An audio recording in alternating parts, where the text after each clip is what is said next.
Okay, tonight is the 6th of August 2011, and this is the 21st night. We're speaking on the Digha Nikaya Suttas. Tonight we come to Sutta 27, Agganna Sutta, about the beginning of the world. Thus have I heard, once the Lord was staying at Savatthi at the mansion of Migara's mother in the East Park, and at that time Vaseta and Bharadvaja were living among the monks, hoping to become monks themselves. And in the evening, the Lord rose from his secluded meditation and came out of the mansion and started walking up and down in its shade. Stop here for a moment. This Vaseta and Bharadvaja, we met before in Sutta Digha Nikaya number 13.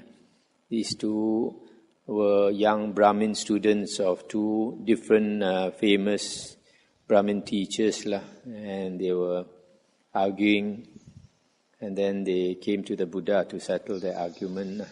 So now they have decided to become monks.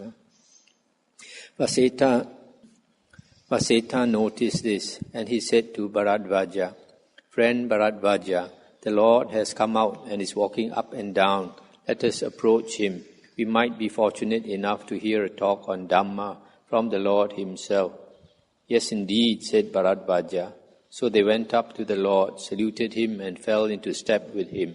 Then the Lord said to Vaseta, "Vaseta, you too are Brahmins, born and bred, and you have gone forth from the household life into homelessness from Brahmin families. Do not the Brahmins revile and abuse you?"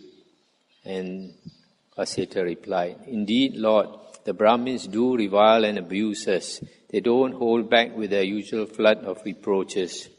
And the Buddha said, "Well, Vaseta, what kind of reproaches do they fling at you?" And he said, "Lord, what the Brahmins say is this: the Brahmin caste is the highest caste. Other castes are base. The Brahmin caste is fair. Other castes are dark. Brahmins are purified. Non-Brahmins are not.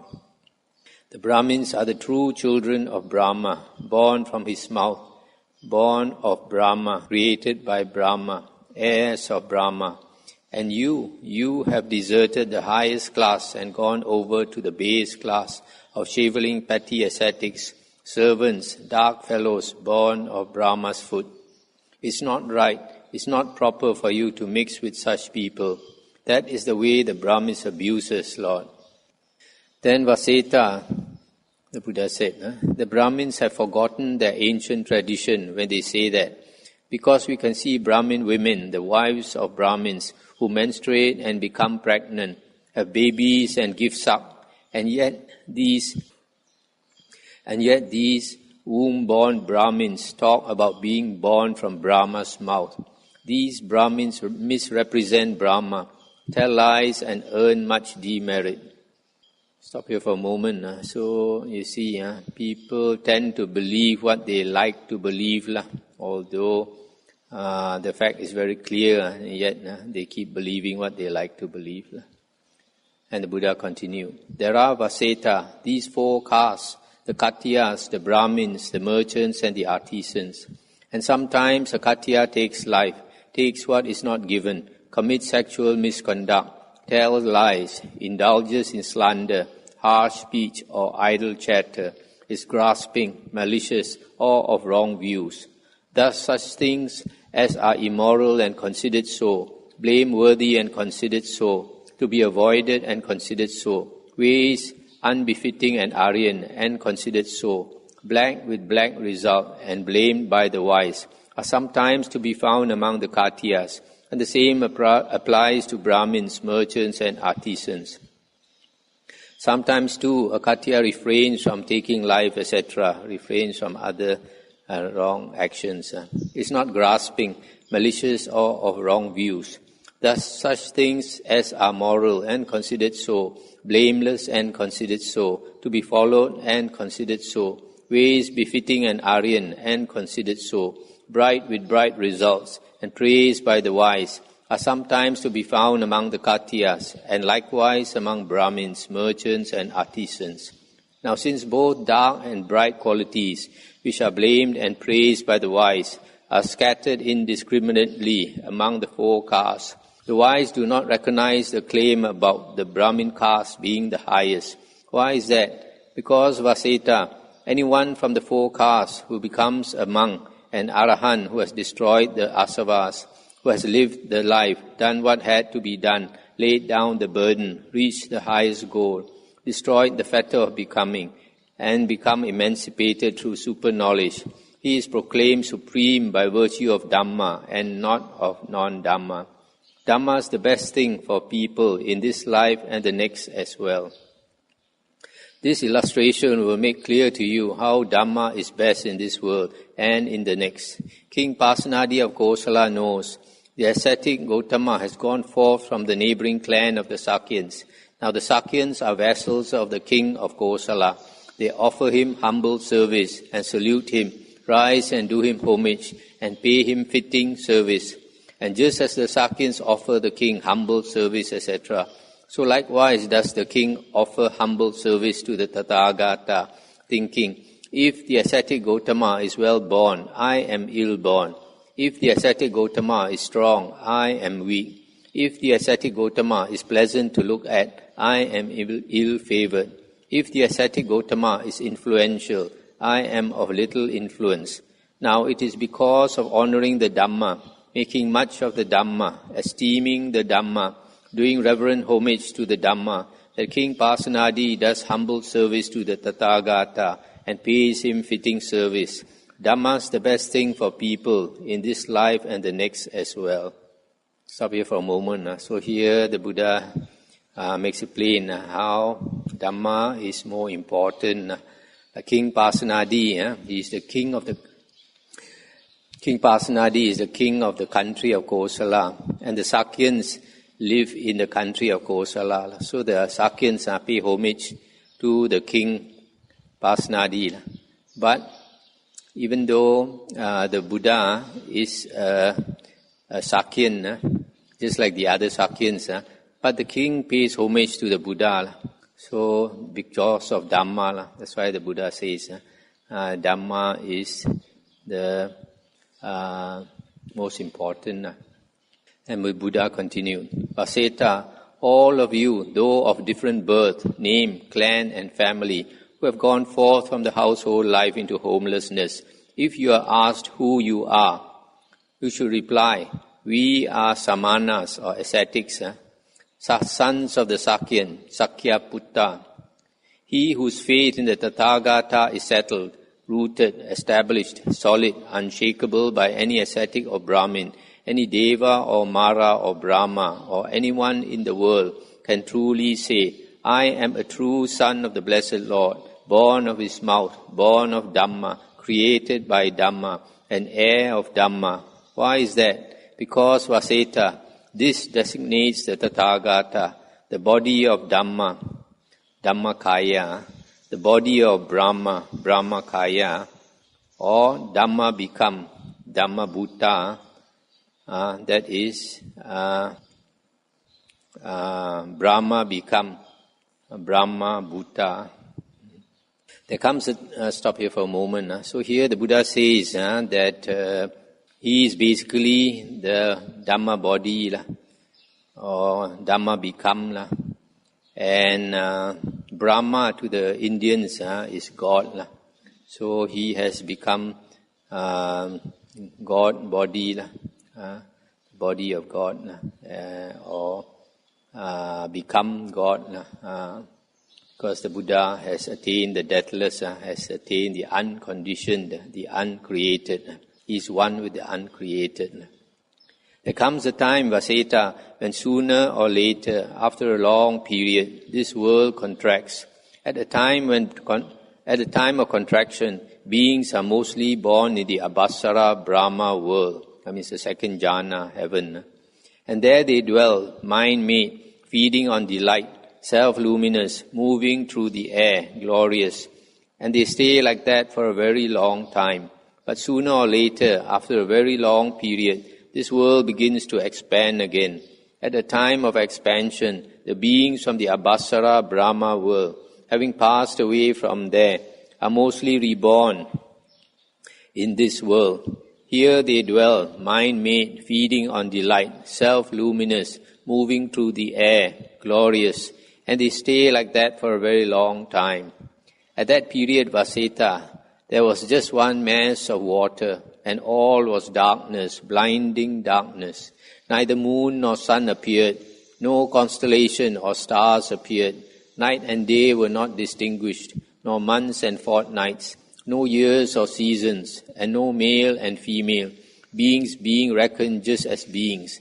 And sooner or later, after a very long period of time, savory earth spread itself over the waters where those beings were. It looked just like the skin that forms itself over hot milk as it cools. It was endowed with color, smell, and taste. It was the color of fine ghee or butter, and it was very sweet, like pure wild honey. Then some being of a greedy nature said, I say, what can this be? And tasted the savory earth on its finger. In so doing, it became taken with the flavor, and craving arose in it. Then other beings, taking their cue from that one, also tasted the stuff with their fingers. They too were taken with the flavor, and craving arose in them. So they set to with their hands, breaking off pieces of the stuff in order to eat it. And the result of this was that their self-luminance disappeared. And as a result of the disappearance of their self-luminance, the sun and moon appeared, night and day was distinguished, months and fortnights appeared, and the year and its seasons. To that extent, the world re-evolved. And those beings continued for a very long time, feasting on this savory earth, feeding on it and being nourished by it. And as they did so, their bodies became coarser, and a difference in looks developed among them. Some beings became good-looking, others ugly, and the good-looking ones despised the others, saying, We are better than they are. And because they became arrogant and conceited about their looks, the savory earth disappeared. At this they came together and lamented, crying, Oh, that flavor, oh, that flavor. And so nowadays when people say, Oh, that flavor, when they get something nice, they are repeating an ancient saying without realizing it. And then, when the savory earth had disappeared, a fungus cropped up in the manner of a mushroom. It was of a good color, smell, and taste. It was the color of fine ghee or butter, and it was very sweet, like pure wild honey. And those beings sat to and ate the fungus. And this lasted for a very long time. And as they continued to feed on the fungus, so their bodies became coarser still, and the difference in their looks increased still more, and the good-looking ones despised the others. And because they became arrogant and conceited about their looks, the sweet fungus disappeared. Next, creepers appeared, shooting up like bamboo, and they too were very sweet, like pure wild honey. Stop here for a moment. So according to this sutta here, when the earth started to be formed, probably just after the Big Bang, and all the stars were scattered, and everything was still dark, or maybe that was even before the Big Bang. Everything was blinding darkness, and then after that, the earth spread over the waters. So by that time, I think the earth would have formed. And then these beings, we were flying about. And then they saw this earth, came down to eat the earth. So from this, it appears that we descended from heavenly beings, not from the apes. And then after eating the earth, they ate more and more of it. Then it became heavy, and their bodies became coarser. And then because of that, their self-luminance disappeared. And then as their bodies became coarser, they started to notice that their bodies were different, so those more beautiful despised the others. the meantime, the sun and the moon appeared. And then later, because of the unwholesome mental states, the earth started to change. The layer of earth disappeared and the fungus came up. And then because of more arrogance, then still it changed. And creepers grew up, etc. And those beings sat to and fed on those creepers. And as they did so, their bodies became even coarser, and the difference in their looks increased still more, and they became still more arrogant, and so the creepers disappeared too. At this they came together and lamented, crying, "Alas, our creepers gone, what have we lost?" And so now today, when people, on being asked why they are upset, say, "Oh, what have we lost?" they are repeating an ancient saying without realizing it. And then, after the creepers had disappeared, rice appeared in open spaces, free from powder and from husk, fragrant and clean grain. And what they had taken in the evening for supper had grown up again and was ripe in the morning. And what they had taken in the morning for breakfast was ripe again by evening, with no sign of reaping. And these beings sat to and fed on this rice, and this lasted for a very long time. And as they did so, their bodies became coarser still, and the difference in their looks became even greater. And the females developed female organs, and the males developed male organs, and the women became excessively preoccupied with men, and the men with women. Owing to this excessive preoccupation with each other, passion was aroused, and the bodies burned with lust. And later, because of this burning, they indulged in sexual activity. But those who saw them indulging threw dust, ashes, or cow dung at them, crying, "Die, you filthy beasts! How can one being do such things to another?" Just as today, in some districts, when a daughter-in-law is led out, some people throw dirt at her, some ashes and some cow dung, without realizing that they are repeating an ancient observance. What was considered bad form in those days is now considered good form. And those beings who in those days indulged in sex were not allowed into a village or town for 1 or 2 months. Accordingly, those who indulged for an excessively long period in such immoral practices began to build themselves dwellings so as to indulge under cover. Now it occurred to one of those beings who was inclined to laziness, "Well now, why should I be bothered to gather rice in the evening for supper and in the morning for breakfast? Why shouldn't I gather it all at once for both meals?" And he did so. Then another one came to him and said, "Come on, let's go rice gathering." And he said, "No need, my friend, I've gathered enough for both meals." Then the other, following his example, gathered enough rice for 2 days at a time, saying, "That should be about enough." Then another being came and said to the second one, "Come on, let's go rice gathering." And he said, "No need, my friend, I've gathered enough for 2 days. And the same happened for 4 days, 8 days. However, when those beings made a store of rice and lived on it, husk powder and husk began to envelop the grain. And where it was reaped, it did not grow again. And the cut place showed, and the rice grew in separate clusters. And then those beings came together, lamenting, "Wicked ways have become rife among us. At first we were mind-made, feeding on delight, etc. And the rice, and then etc. And then the rice grows in separate clusters now. So let us divide up the rice into fields with boundaries." And they did so. Then Vaseta, one greedy-natured being, while watching over his own plot, took another plot that was not given to him, and enjoyed the fruits of it. So they seized hold of him and said, "You have done a wicked thing, taking another's plot like that. Don't ever do such a thing again." "I won't," he said, but he did the same thing a second and a third time. Again he was seized and rebuked, and some hit him with their fists, some with stones, and some with sticks.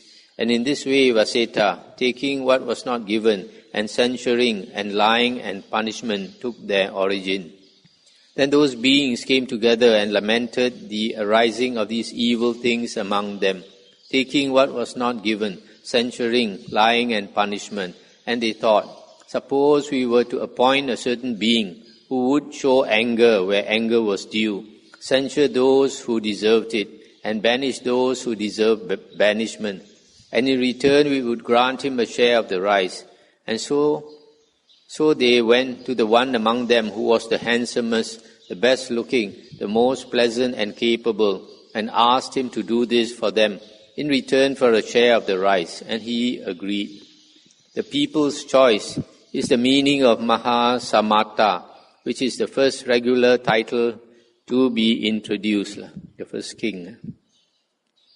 Lord of the fields is the meaning of Katya, the second such title. And he gladdens others with Dhamma is the meaning of Raja, the third title to be introduced. This then, Vaseta, is the origin of the class of Katyas, in accordance with the ancient titles that were introduced for them. They originated among these very same beings, like ourselves, no different, and in accordance with Dhamma, not otherwise. Dhamma is the best thing for people in this life and the next as well. Then some of those beings thought, evil things have appeared among beings, such as taking what is not given, censuring, lying, punishment and banishment. We ought to put aside evil and unwholesome states. And they did so. They put aside evil and unwholesome states is the meaning of Brahmin, or Brahmana in Pali, which is the first regular title to be introduced for such people. They made leaf huts in forest places and meditated in them, with the smoking fire gone out, with pestle cast aside, gathering alms for their evening and morning meals. They went away to a village, town or royal city to seek their food, and then they returned to their leaf huts to meditate. People saw this and noted how they meditated. They meditate is the meaning of Jayaka, which is the second regular title to be introduced. However, some of those beings, not being able to meditate in leaf huts, settled around towns and villages and compiled books. People saw them doing this and not meditating. Now these do not meditate is the meaning of Ajayaka, which is the third regular title to be introduced. At that time it was regarded as a low designation, but now it is the higher. This then, Vaseta, is the origin of the class of Brahmins in accordance with the ancient titles that were introduced for them. Their origin was from among these very same beings like themselves, no different, and in accordance with Dhamma, not otherwise. Dhamma is the best thing for people in this life and the next as well. And then Vaseta, some of those beings having paired off, adopted various traits, and this various is the meaning of Vesa, which came to be the regular title for such people. This then is the origin of the class of Vesas, in accordance with the ancient titles that were introduced for them.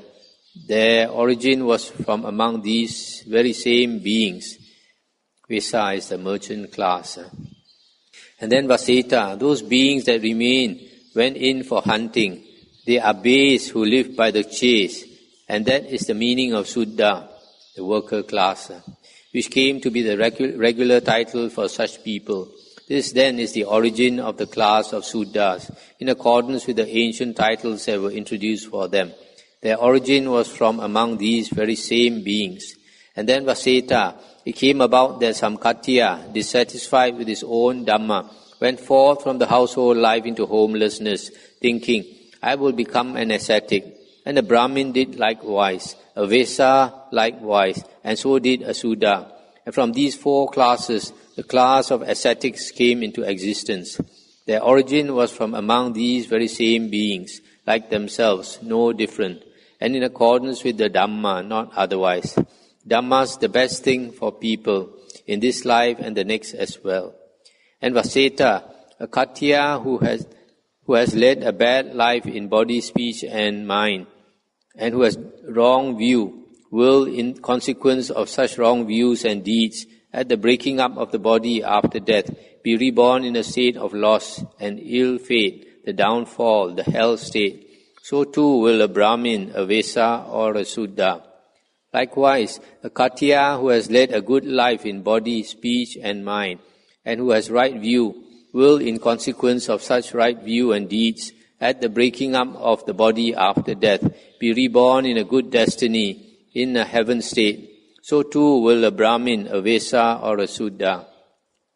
And a Khattiya who has performed deeds of both kinds, in body, speech and mind, and whose view is mixed, will, in consequence of such mixed views and deeds, at the breaking up of the body after death, experience both pleasure and pain. So too will a Brahmin, a Vesa or a Suddha. And a Khattiya who is restrained in body, speech and mind, and who has developed the 7 requisites of enlightenment, will attain to Parinibbana in this very life. And so too will a Brahmin, a Vesa or a Suddha.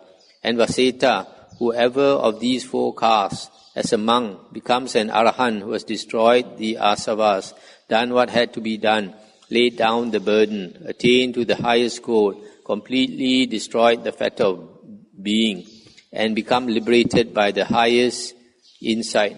He is declared to be chief among them in accordance with Dhamma and not otherwise. Dhamma is the best thing for people in this life and the next as well. Vaseta, it was Brahma, Sanat Kumara who spoke this verse. The Khattiya is best among those who value clan. He with knowledge and conduct is best of gods and men. This verse was rightly sung, not wrongly, rightly spoken, not wrongly, connected with profit, not unconnected.